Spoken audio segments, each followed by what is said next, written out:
What's up? ATL's super producer Fatboi, and I just jumped off the porch with Dirty Glove Bastard. New fella run, popping like a Tommy gun.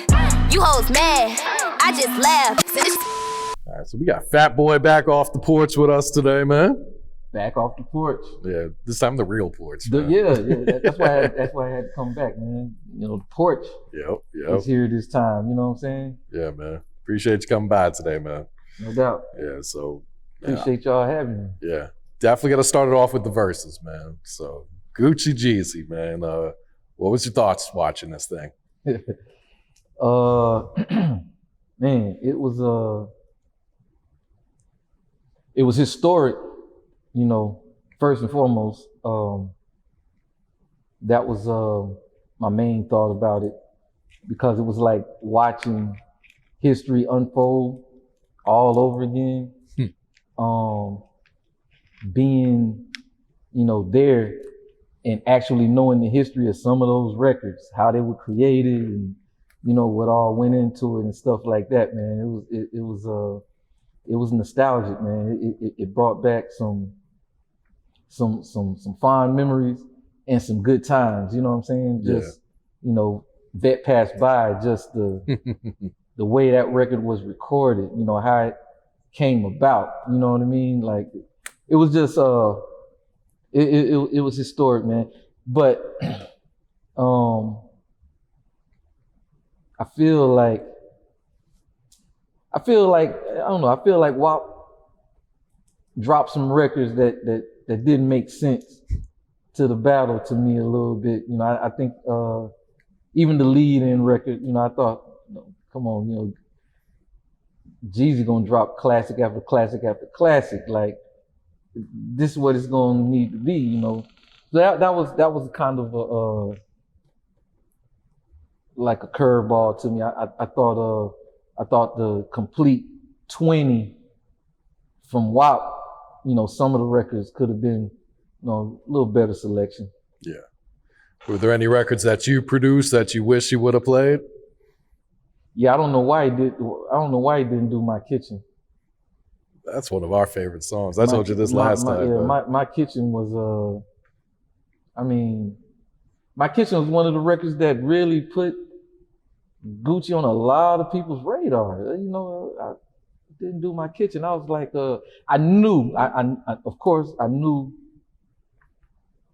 he had to do Wasted. Of course. I knew that. So that was the no-brainer. But the other classics was what I was, you know, tossing back and forth of what he would play. And I felt like I knew, you know, besides Wasted being a no-brainer, I thought the other no-brainers would be Vette Pass B, which he did do, and My Kitchen. Mm-hmm. Didn't do My Kitchen. I thought My Kitchen would have been a alley-oop round, you know, just slam dunk. That's his round, you know what I'm saying? But it didn't go that way. Yeah. You know. Were you surprised at all to, you know, when they first announced it that Jeezy and Gucci are gonna be in the same room together, or? Because you know what it was like back then. Yeah, I know. I can't say I was surprised, because those two, they would surprise the average everyday fan. They would be shocked about some stuff, but on the inside of it, if you know, being around that dynamic, that coming about wasn't as surprising. The only thing that I was questioning was, are they gonna be in the same room? In the same room? Really? You know, so, you know, people were hitting me up, phone going off, man, you think they're gonna be in the same room? Said, yeah, they're gonna be in the same room. You know, so especially when I heard it was gonna be at Magic City, I was like, yeah, they're gonna be in the same room for sure. But nah, it wasn't as surprising to me as you would think it would have been, because I could see them two agreeing to that for that, you know, for that platform. You know what I'm saying? To me, it's no different than if it was a birthday bash. They're gonna do birthday bash. Both of them gonna be at birthday bash. You know what I'm saying? And they're gonna be somewhere in the lineup close to each other, because by the time you get to that part of the lineup, they gonna be in the same part of it, in the back end with the, you know, highlighted prime time spots. Yeah. So I kind of viewed it that way. You know what I mean? It's a big event going on. It's crunch time, fourth quarter. You put the big dogs in. you know, Magic and Bird. That's how I look at their dynamic. It's Magic and Bird. They both needed each other. Yeah. What was your reaction when you heard Truth? I knew it was coming. Yeah. And then everything that came after it, they're a little back and forth too. Smoking on Pookie Low? Yeah.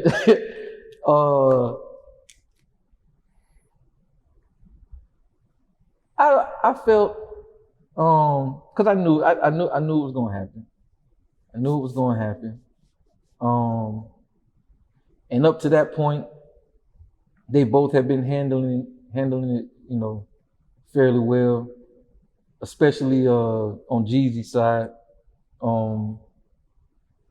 But yeah, when it dropped, that's when I felt a little tension. I felt, you know, I was like, oh shit, here we go. But you know, I felt like, you know, WAP is the ultimate showman, Jeezy's the ultimate showman.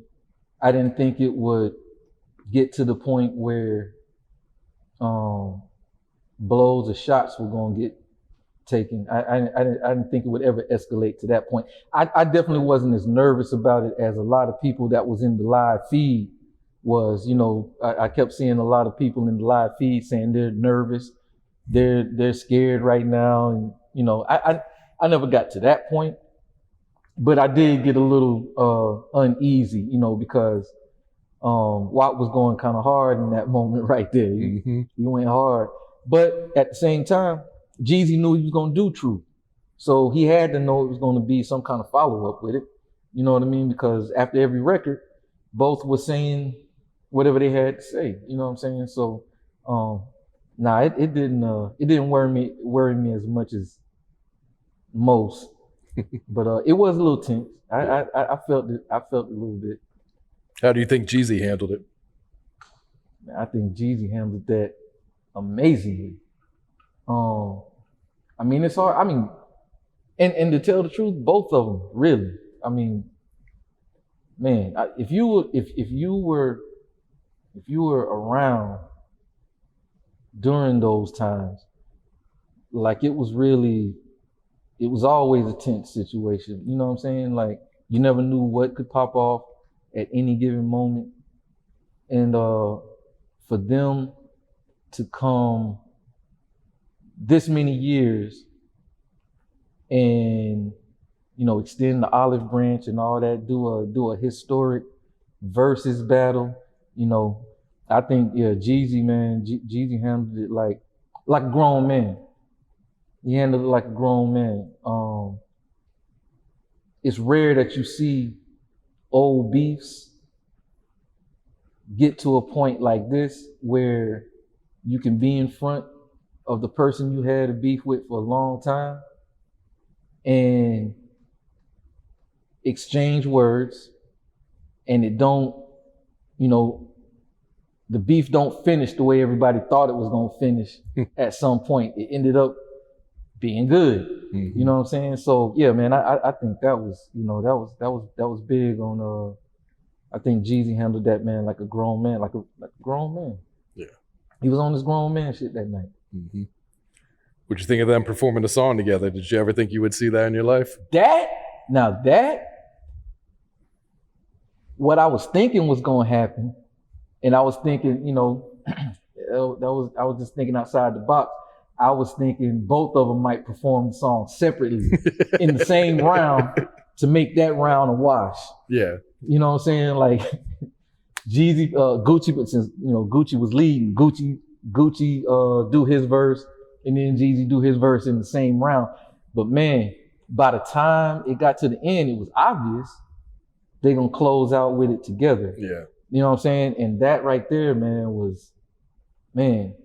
I don't know if we'll ever see that again. But that made me feel proud to see both of them do so icy together.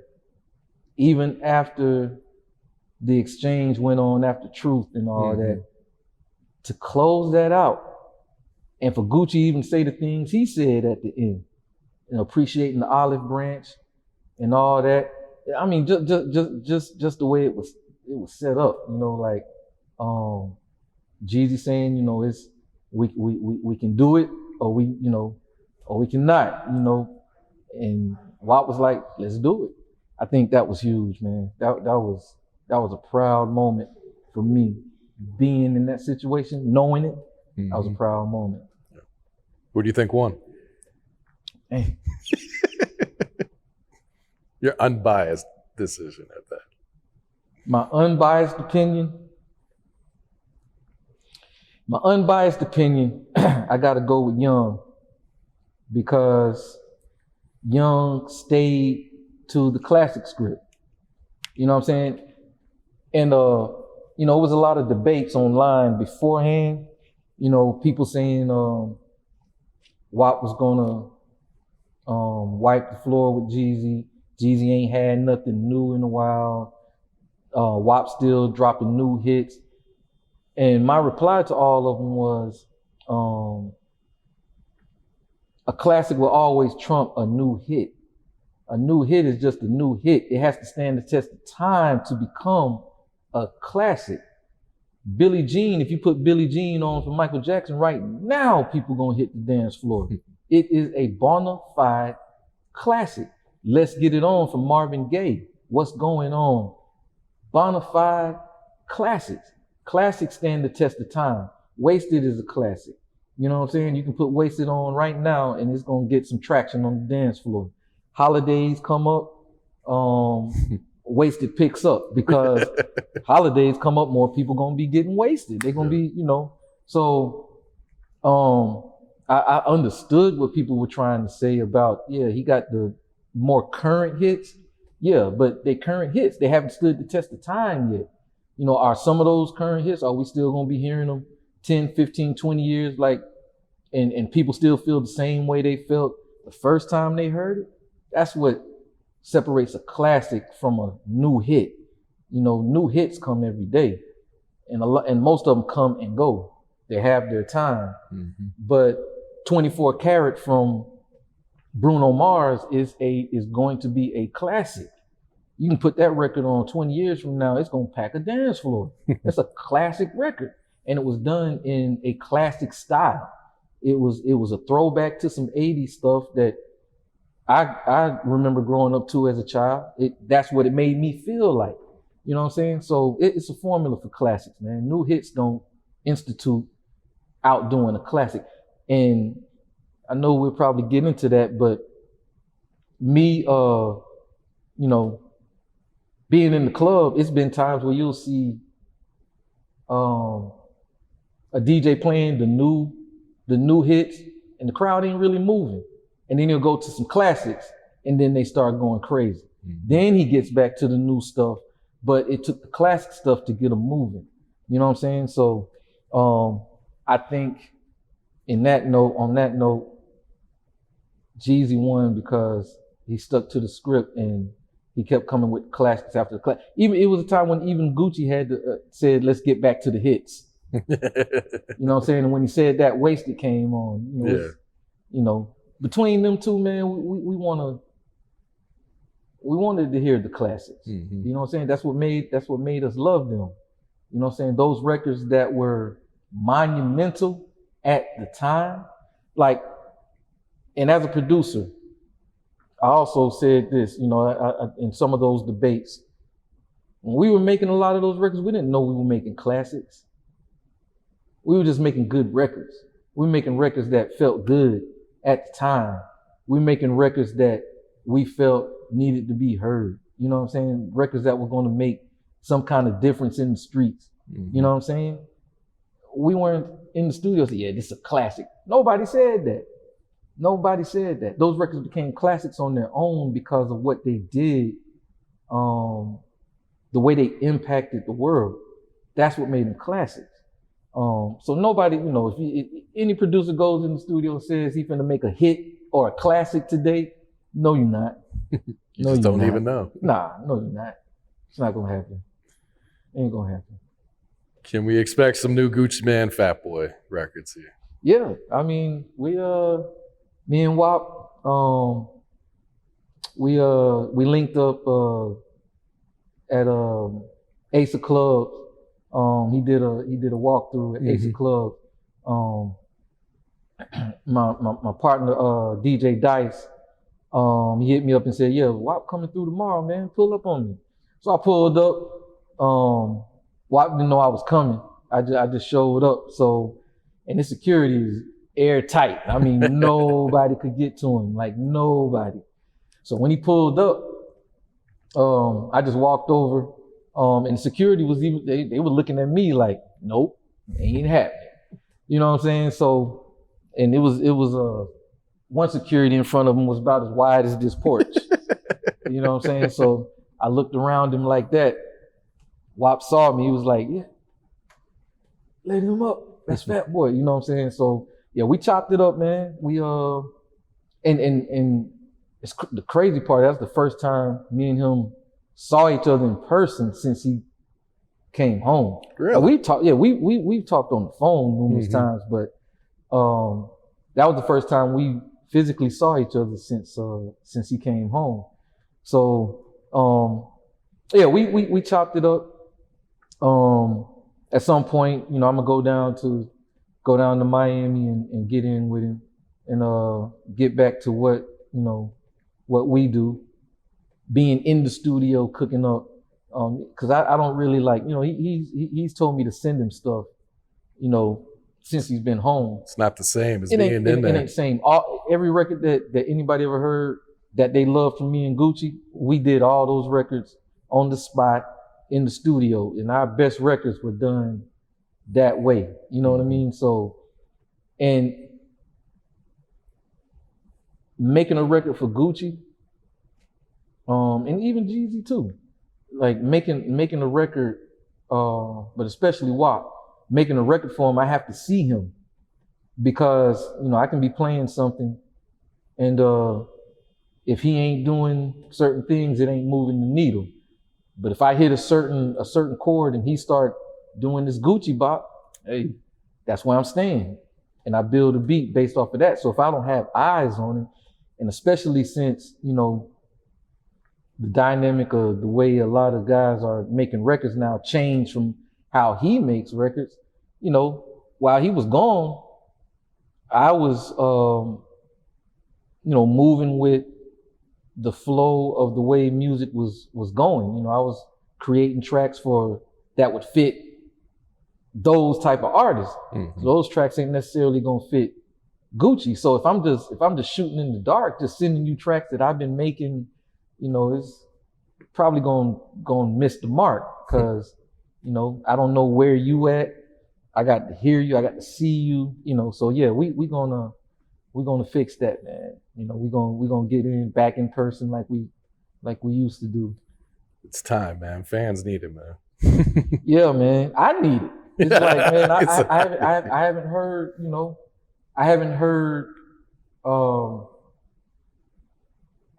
him on the way I wanted to hear him.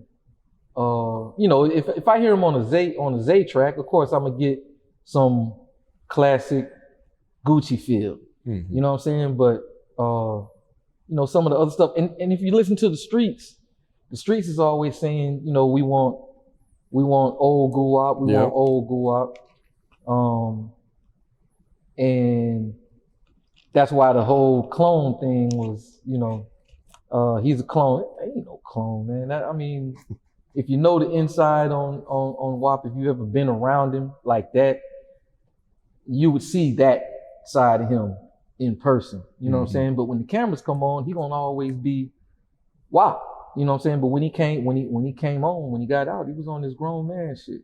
Yeah. You know what I'm saying? So you would see a side of him that, you know, I used to see all the time, you know.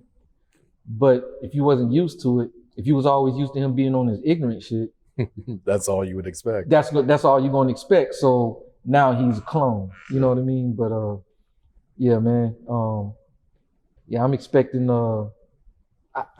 I need that in my life. I need to hear WAP, the old WAP on some new updated but still got that same classic Fatboi Gucci feel. I need that.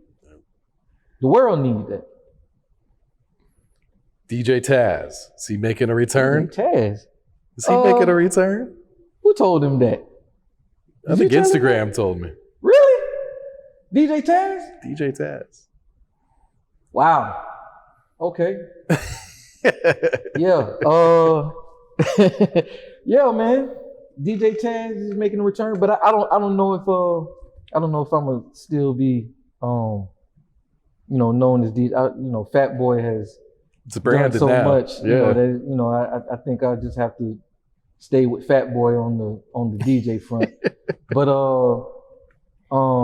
yeah, man, I'm getting back into it, man. Like that's what got me into the whole music thing in the first place. Coming from the DJ world. So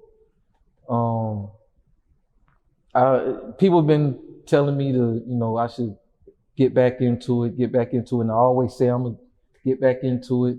I'll pull up the Guitar Center and, you know, come this close to buying a Serato CDJ, Pioneer CDJ setup, and then get cold feet. It's like, I can spend that on something else, you know? So, but now, yeah, man, I literally just bought some new 1200s, like, and they still expensive, man. Like the prices don't ever go down on them things, but they still expensive. And I wanted to get back in it in classic form. You know, if I start going back out on the road, of course, you know, I'm gonna take you know, CDJs out on the road before the house.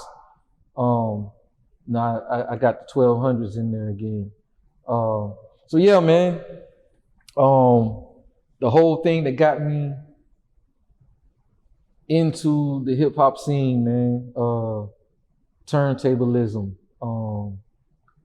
club DJing. Yeah, I'm back at it, man. Back at it. How did having that DJ background help you as a producer when you transitioned over? Damn, that's a good question. A DJ background, because being in the club, you look at it as the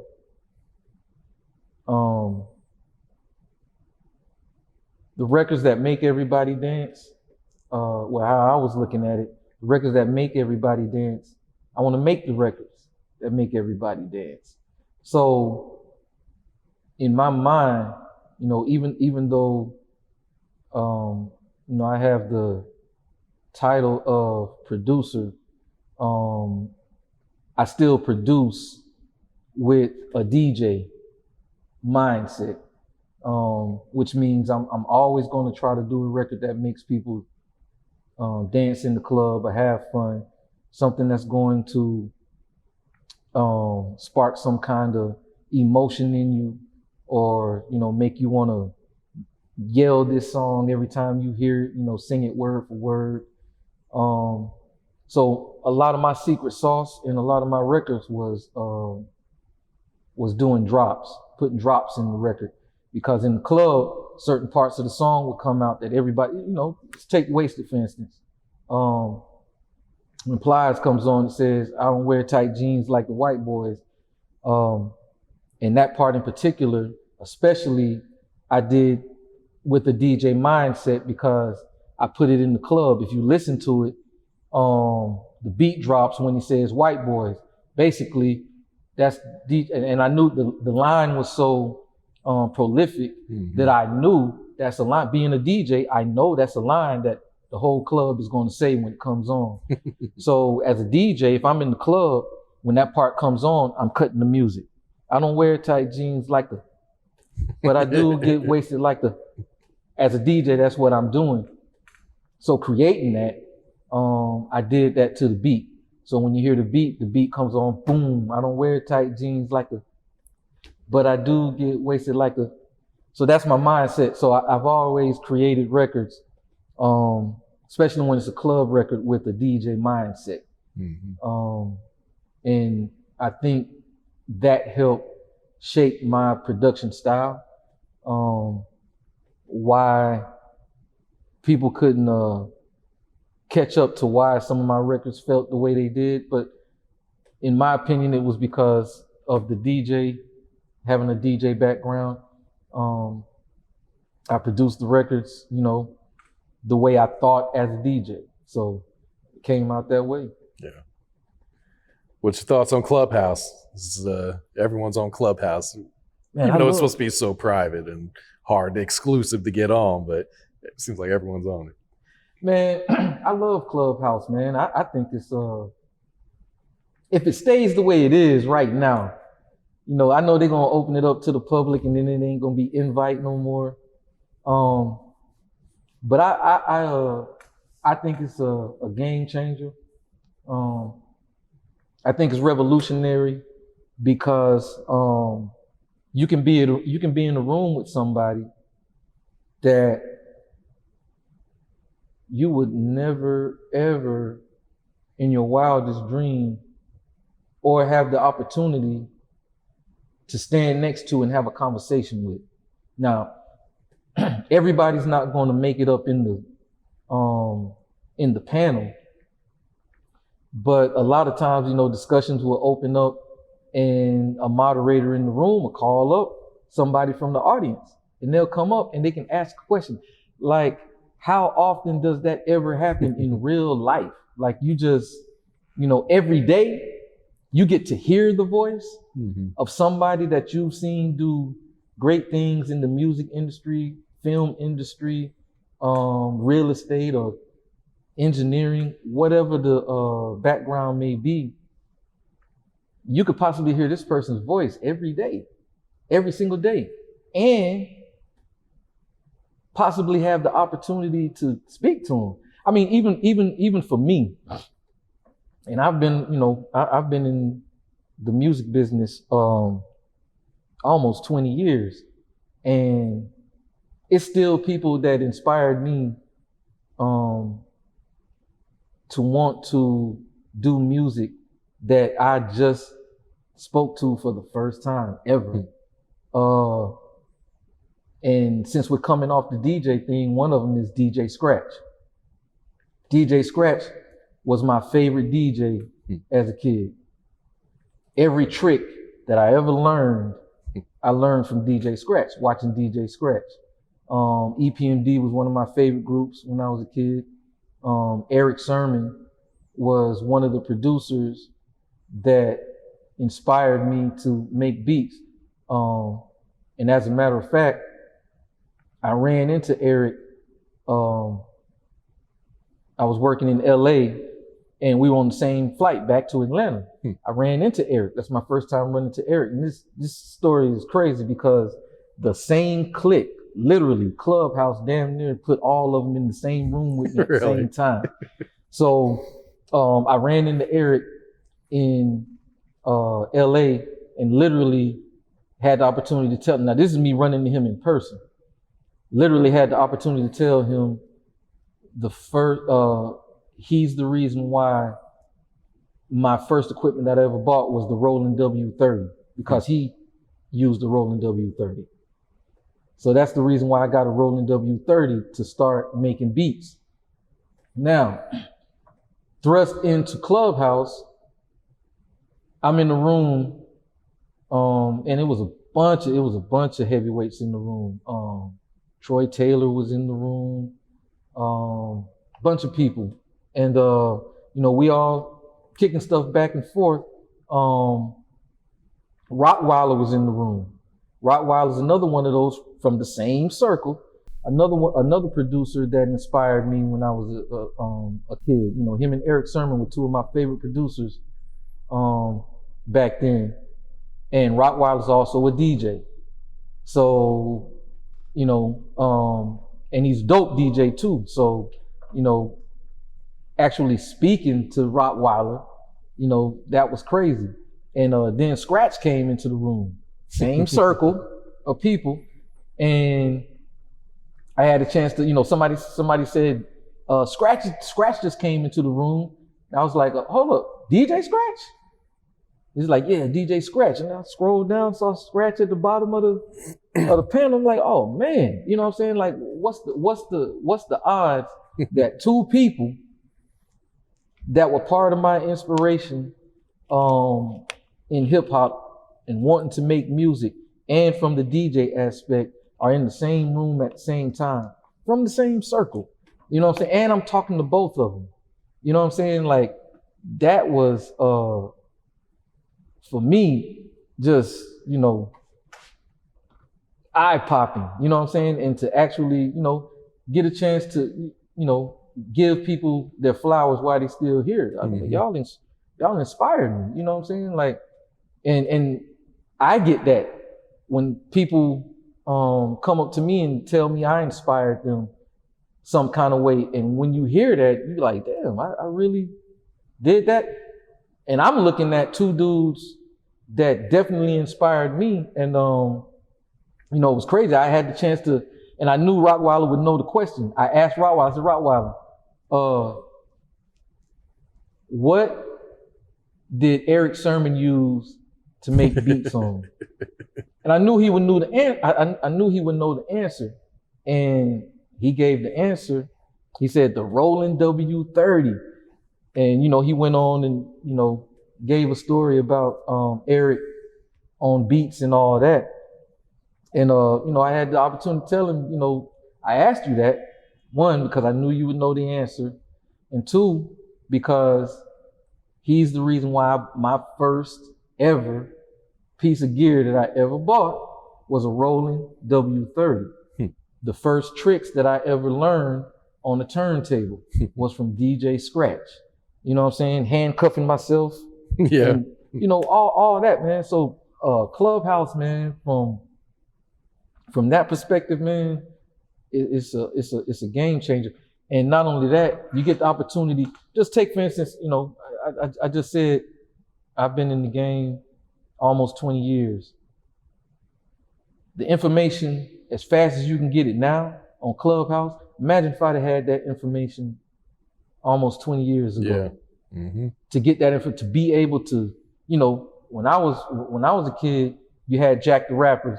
You would have to go to a Jack the Rapper conference and kind of wait outside and hope somebody that, you know, you respect in the business pass by you and hope they cool enough to stop and answer a question that you have. You know what I'm saying?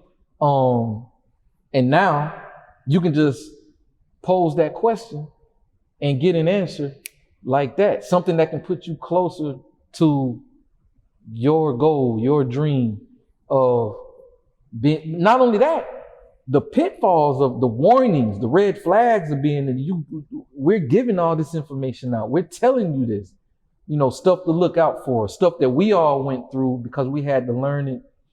And it's just like, you know, your kid going out in the world. They're still going to have to have their own experiences and learn stuff the hard way. But if you prepare them for stuff, they'll be able to handle whenever those situations come, make better decisions. Clubhouse has given a lot of new people the opportunity to make better decisions because they can get information now, quicker, right here, and everything that comes with it. And I'm talking about one room might have 10, 12, 15 legends in it. I mean, I'm in one of the rooms and, you know, they're still calling me a legend, but I'm bowing down to some of the other legends that's in the room. I'm like, man, you see who in this room? And I ain't saying shit. It's hard to keep me quiet, you know what I'm saying? But man, I'm bowing down to some of you know, some of the other guys in the room, man. So I think, man, I think it's revolutionary, man. But I just hope it stays the same format, man. I don't really want it to change and get just too common like IG and, you know what I mean? Mm-hmm. I hope it stays the same. Yeah. All right. Before we wrap it up, Fatboi, who's some artists you've been working with? What's coming up next for you?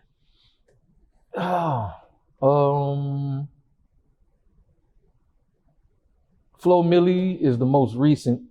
Whole Why Is You Here dropped in July. Okay. And she has another one coming behind that.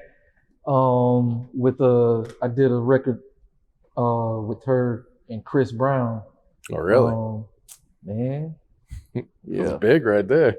Yeah, it's I think it's a smash.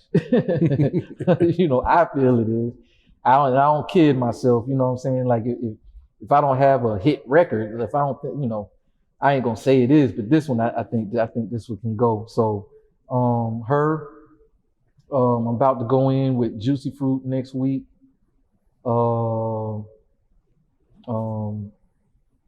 Just got a call to do some Lil Baby. That's big right there. What else have I been working with?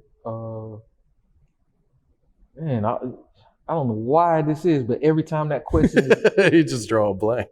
I draw a blank every time, man, because it's, you know, especially in the since the pandemic. Cardi B. Oh yeah. Cardi.